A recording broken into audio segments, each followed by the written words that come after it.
Hello viewers, myself Dr. Saroj Punia. I am practicing as a gynecologist in our own hospital, Punia Hospital, Jind. As all of us know that from August 1st to August 7 is considered as an International Breastfeed Week. Today I am going to tell the breastfeeding mothers their problems, their myths, their awareness to them, and their health and extra benefits to the mother, baby, and their family, and their problems, and the lady who cannot go for the breastfeed, and many more.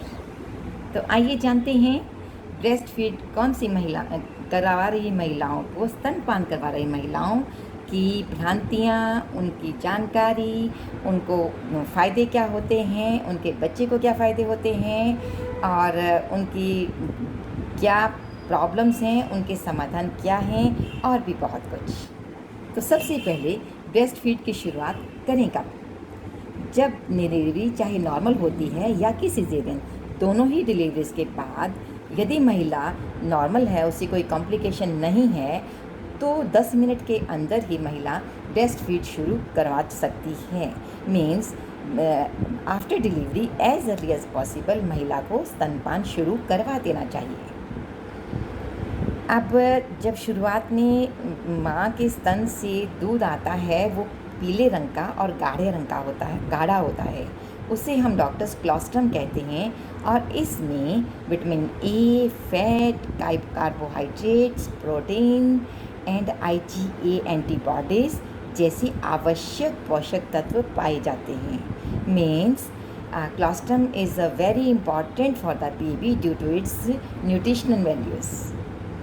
इससे बच्चे को infections जैसे throat infection, lung infection और intestinal infection, इनसे हो रही बीमारियों से लड़ने में ये इसको बच्चे को मदद मिलती है।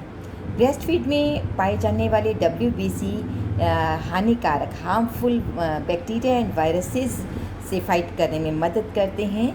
Means colostrum acts as a immunity booster. तो शुरुआत में आ रहे कम दूध को देखकर महिलाएं कभी कभी चिंतित हो जाती हैं कि कहीं उनका बेबी का पेट भर नहीं रहा। इसके चलते वो उनको डिब्बे का दूध या फिर हनी या काऊ मिल्क ऐसा देने शुरू कर देती हैं। ये बिल्कुल गलत है। मैं बताना चाहूँगी कि शुरुआत में बच्चे की रिक्वायरमेंट 5 ml to 10 ml ही होती है, जो कि सफिशिएंट है। ऑन अदर हैंड एडल्ट्रेशन और एडिटिव्स, प्रिजर्वेटिव्स के चलते जो एक्स्ट्रा प्रोडक्ट्स हैं वो सेहत के लिए हानिकारक होते हैं, जबकि जैसा मैंने अभी बताया मदर फीड में मौजूद आवश्यक पोषक तत्व बच्चे के लिए बहुत फ़ायदेमंद होते हैं। तो इस स्तन से आ रहे दूध की मात्रा को बनाए रखने के लिए इन महिलाओं को क्या उपाय करने चाहिए? मीन्स उनकी डाइट क्या होनी चाहिए? इसके लिए इन महिलाओं को प्रेगनेंसी के पीरियड से ही अपनी डाइट पर फोकस करना चाहिए। हम डॉक्टर्स इन महिलाओं को 500 कैलोरीज एक्स्ट्रा प्रोवाइड करने के लिए रिकमेंड करते हैं। इन महिलाओं को अपनी डाइट में हरी पत्तेदार सब्जियां, फल, सलाद, डेयरी प्रोडक्ट्स, दूध और दूध से बनी हुई चीज़ें, नट्स, सूखे मेवे आदि अपनी डाइट में शामिल करने चाहिए। अब जानते हैं ये महिलाएं स्तनपान किस तरीके से करवाएं, इसका सही तरीका क्या है।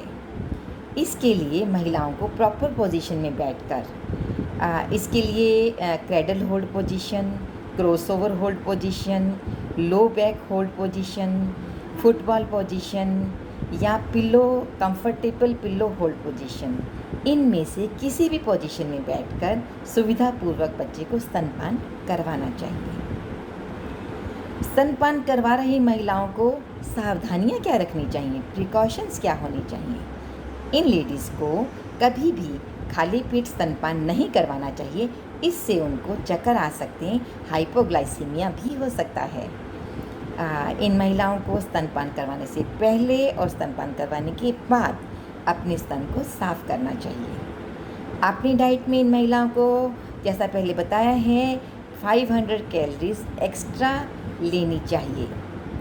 स्तनपान करवा रही महिलाओं को कैफ़ीन, अल्कोहल और स्मोकिंग इनको अवॉइड करना चाहिए। अब जानते हैं स्तनपान करवा रही महिलाओं को फ़ायदा क्या होता है।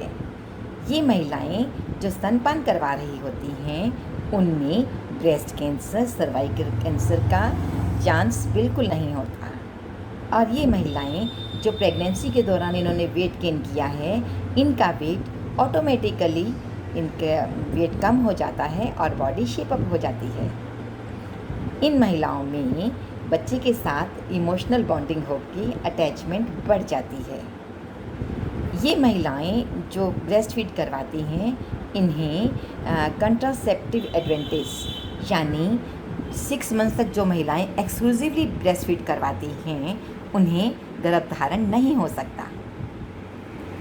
जो महिलाएं ब्रेस्ट फीड करवाती हैं उनकी मन में शंका होती है कि कहीं उनका ब्रेस्ट फीड के दौरान फिगर तो नहीं शेप तो नहीं ख़राब हो रही है, फिगर तो नहीं ख़राब हो रहा है। तो यहाँ का ये सही है कि ब्रेस्ट फीड के दौरान थोड़ा बहुत फिगर पे असर पड़ता है, पर साथ में ये भी बताना चाहूँगी जैसे ही ये महिलाएं अपना स्तनपान बंद करवा देती हैं इनके ब्रेस्ट टिश्यूज़ फिर से इनका फिगर रिगेन कर देते हैं। अब इन स्तनपान करवा रही महिलाओं की प्रॉब्लम्स क्या हैं? कभी कभी इन महिलाओं में दूध का कम आना या नहीं आता है, स्तन से दूध नहीं आता, इनके स्तन में क्रैक्स हो जाते हैं, किसी किसी के शोर हो जाता है, किसी को मवाद आने लगती है। परंतु घबराएं नहीं, ये सब क्यूरेबल है। अपने नज़दीकी डॉक्टर से जाके मिलने पर इसका उपाय है, इलाज है। अब जानते हैं कौन सी वो महिलाएं हैं जो ब्रेस्ट फीड नहीं करवा सकती। इसके लिए जो महिलाएं जिन महिलाओं में एक्टिव टीबी है या जो कैंसर का किसी भी कैंसर का इलाज करवा रही हैं या जिन महिलाओं में जो महिलाएं HIV इन्फेक्टेड हैं, ये महिलाएं बच्चे को स्तनपान नहीं करवा सकती। जो महिलाएं किसी भी मजबूरी के चलते बच्चे को स्तनपान नहीं करवा सकती उनके लिए सरकारी केंद्र किन्हीं सरकारी केंद्रों और कई बड़े हॉस्पिटल्स में ब्लड बैंक की ही तरह मिल्क बैंक भी है। तो ये महिलाएं आवश्यकता पड़ने पर मिल्क बैंक की मदद लेकर अपने बच्चे को स्तनपान का फ़ायदा दे सकती हैं। As a conclusion, breastfeed is a basic right of your child.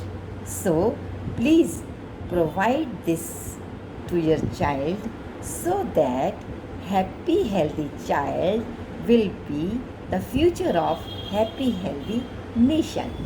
Thank you.